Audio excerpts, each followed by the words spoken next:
My starting point when it comes to the consideration of any issue relating to free speech is my passionate belief that the second most precious thing in life is the right to express yourself freely. The most precious thing in life, I think, is food in your mouth, and the third most precious is a roof over your head. But a fixture for me in the number 2 slot is free expression, just below the need to sustain life itself. That is because I have enjoyed free expression in this country all my professional life and fully expect to continue to do so. Personally, I suspect highly unlikely to be arrested for whatever laws exist to contain free expression because of the undoubtedly privileged position that is afforded to those of a high public profile. So my concerns are less for myself and more for those more vulnerable because of their lower profile. Like the man arrested in Oxford for calling a police horse gay, or the teenager arrested for calling the Church of Scientology a cult, or the cafe owner arrested for displaying passages from the Bible on a TV screen. When I heard of some of these more ludicrous offences and charges, I remembered that I had been here before in a fictional context. I once did a show called Not the 9 O'Clock News some years ago, and we did a sketch where Griff Rhys-Jones played Constable Savage, a manifestly racist police officer to whom I, as his station commander, is giving a dressing down for arresting a black man on a whole string of ridiculous, trumped-up and ludicrous charges. The charges for which Constable Savage arrested Mr. Winston Kadogo of 55 Mercer Road were these: walking on the cracks in the pavement, walking in a loud shirt in a built-up area during the hours of darkness, and one of my favourites, walking around all over the place. He was also arrested for urinating in a public convenience and looking at me in a funny way. Who would have thought that we would end up with a law that would allow life to imitate art so exactly?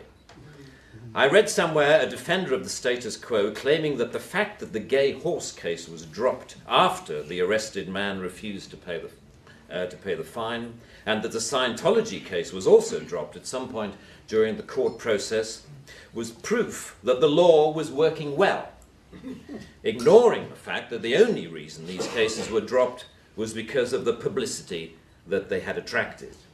The police sensed that ridicule was just around the corner and withdrew their actions. But what about the thousands of other cases that did not enjoy the oxygen of publicity, that weren't quite ludicrous enough to attract media attention? Even for those actions that were withdrawn, people were arrested, questioned, taken to court, and then released. You know, that isn't a law working properly. That is censoriousness of the most intimidating kind, guaranteed to have, as Lord Deer says, a chilling effect on free expression and free protest. Parliament's Joint Committee on Human Rights summarised, as you may know, this whole issue very well by saying, while arresting a protester for using threatening or abusive speech may, depending on the circumstances, be a proportionate response, we do not think that language or behaviour that is merely insulting should ever be criminalised in this way. The clear problem with the outlawing of insult is that too many things can be interpreted as such. Criticism is easily construed as insult by certain parties. Ridicule easily construed as insult.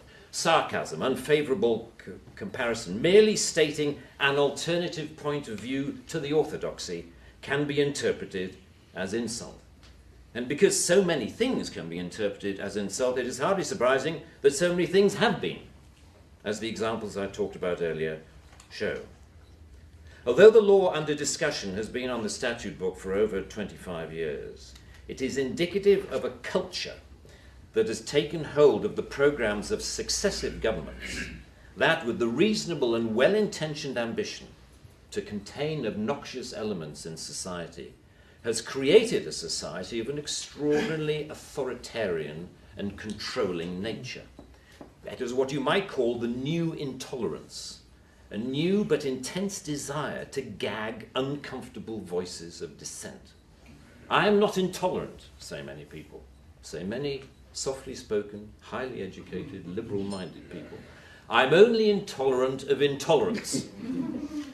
And people tend to nod sagely and say, oh yes, wise words, wise words. And yet if you think about this supposedly inarguable statement for longer than 5 seconds, you realize that all it is advocating is the replacement of one kind of intolerance with another, which to me doesn't represent any kind of progress at all. Underlying prejudices, injustices, or resentments are not addressed by arresting people. They are addressed by the issues being aired, argued, and dealt with, preferably outside the legal process. For me, the best way to increase society's resistance to insulting or offensive speech is to allow a lot more of it. As with childhood diseases, you can better resist those germs to which you have been exposed. We need to build our immunity to taking offense so that we can deal with the issues that perfectly justified criticism can raise. Our priority should be to deal with the message, not the messenger. As President Obama said in an address to the United Nations only a month or so ago, laudable efforts to restrict speech can become a tool to silence critics or oppress minorities.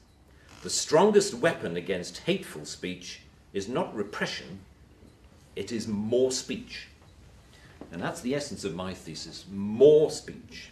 If we want a robust society, we need more robust dialogue, and that must include the right to insult or to offend. And even if, as Lord Dear says, the freedom to be inoffensive is no freedom at all.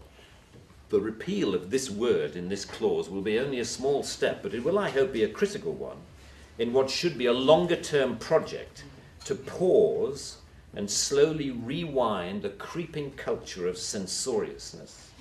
It is a small skirmish in the battle, in my opinion, to deal with what Sir Salman Rushdie refers to as the outrage industry. Self-appointed arbiters of the public good, encouraging media-stoked outrage to which the police feel under terrible pressure to react. A newspaper rings up Scotland Yard. Someone has said something slightly insulting on Twitter about someone who we think a national treasure. What are you going to do about it?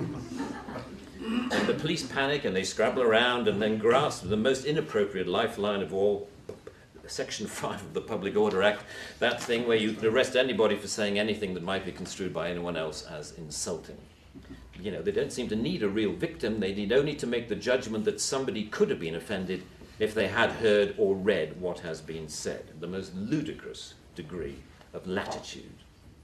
The storms that surround Twitter and Facebook comment have raised some fascinating issues about free speech, which we haven't really yet come to terms with. Firstly, that we all have to take responsibility for what we say, which is quite a good lesson to learn.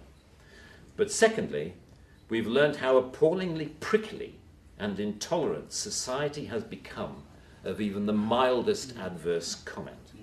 The law should not be aiding and abetting this new intolerance. Free speech can only suffer if the law prevents us from dealing with its consequences. I offer my wholehearted support to the Reform Section 5 campaign. Thank you very much.